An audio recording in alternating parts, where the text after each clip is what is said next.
பார்த்த உடனே சாப்பிடணும்னு தோணும். இந்த சிக்கன் மிளகு வறுவலை அந்த அளவுக்கு ஒரு சூப்பரான டேஸ்ட் இருக்கும் இந்த மெத்தட்ல நீங்க இதை செய்யும் போது. இப்ப வாங்க ரொம்ப ரொம்ப டேஸ்டான சூப்பரான சிக்கன் மிளகு வறுவல் சுவையா சுள்ளினி எப்படி செய்யலாம் அப்படிங்கறத பார்க்கலாம். ஃபர்ஸ்ட் நான் இன்னைக்கு ஒரு 3/4 கிலோ அளவுக்கு சிக்கன் எடுத்து வச்சிருக்கேன். இந்த சிக்கனை நல்லா வாஷ் பண்ணி எடுத்து வச்சுக்கோங்க.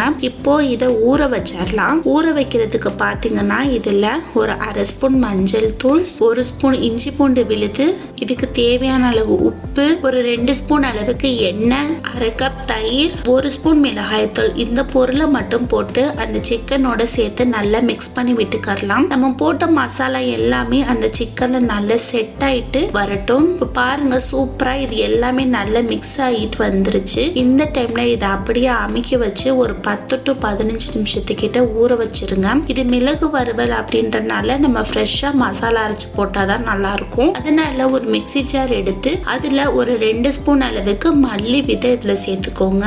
அடுத்ததா 1 ஸ்பூன் அளவுக்கு ஜீரகம், ஒரு 1/2 ஸ்பூன் அளவுக்கு மிளகு, ஒரு 1/2 ஸ்பூன் சோம்பு, ஒரு 4 to 5 போல பூண்டு, அடுத்ததா ஒரு 10 போல மிளகாய் வத்தல். இது எல்லாத்தையும் போட்டு பேஸ்ட் மாதிரி எல்லாம் அரைக்காம நல்லா பவுடர் கணக்கா இருக்கிற மாதிரி அரைச்சி எடுத்துக்கோங்க.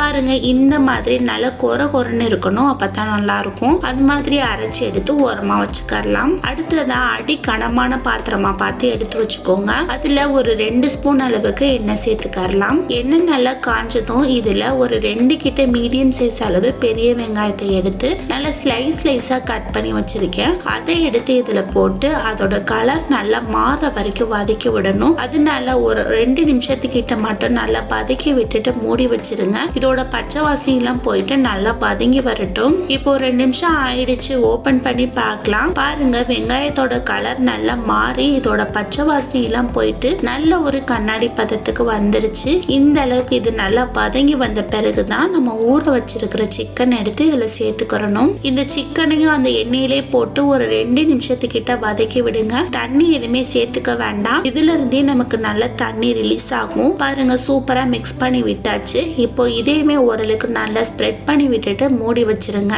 இப்போ ஒரு 10 நிமிஷத்துக்கிட்ட ஆயிடுச்சு. ஓபன் பண்ணி பார்க்கலாம். பாருங்க நான் சொன்ன மாதிரி இதுல இருந்து தண்ணி நமக்கு நல்லா ரிலீஸ் ஆகி வந்துருச்சு. இந்த டைம்ல இதுல ஒரு சின்ன சைஸ் அளவு பிரிஞ்சி இலை, ஒரு 2 கிட்ட பட்டை, இதையும் அது கூட போட்டு அது கூட சேர்த்து நல்லா வதக்கி விட்டுக்கறலாம். பாருங்க சூப்பரா இது நல்லா வதங்கி வந்துட்டு இருக்குது. இதுல தண்ணி எல்லாம் நமக்கு நல்லா வத்தி வரணும். அதனால மறுபடியும் ஒரு 5 நிமிஷத்துக்கிட்டே அதை நல்லா மூடி வச்சிருங்க.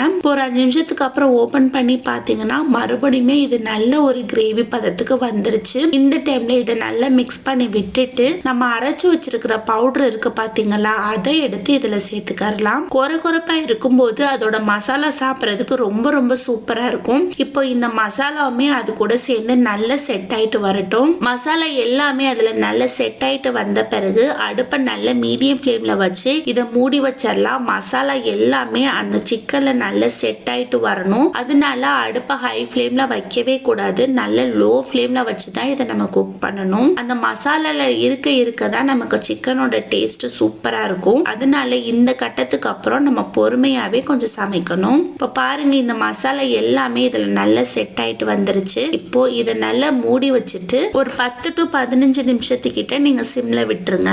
இப்போ ஒரு 15 நிமிஷத்துக்கிட்ட ஆயிடுச்சு. ஓபன் பண்ணி பார்க்கலாம். பாருங்க எண்ணெயில சூப்பரா பிரிஞ்சு வந்துட்டு இருக்குது. அதே நேரத்துல நம்ம போட்ட மசாலா எல்லாமே அந்த சிக்கன்ல நல்லா செட் ஆகி வந்துருச்சு. இந்த அளவுக்கு வந்தாதான் இந்த மிளகு வறுவல் நல்ல ஒரு டேஸ்ட் கொடுக்கும். பாருங்க சுருள சூப்பரா வதங்கி வந்துருச்சு. கிரேவி மாதிரி இருந்தது பாத்தீங்களா, அந்த மாதிரி எல்லாம் எதுவுமே இல்லாம சூப்பரா மசாலா எல்லாமே நமக்கு செட் ஆகி செம்ம டேஸ்டா சிக்கன் மிளகு வறுவல் ரெடி. கண்டிப்பா நீங்களும் இந்த மாதிரி ஒரு தடவை செஞ்சு ட்ரை பண்ணி பாருங்க. ட்ரை பண்ணி பார்த்துட்டு எப்படி இருந்தது அப்படிங்கறத கமெண்ட் பாக்ஸ்ல கமெண்ட் பண்ணுங்க.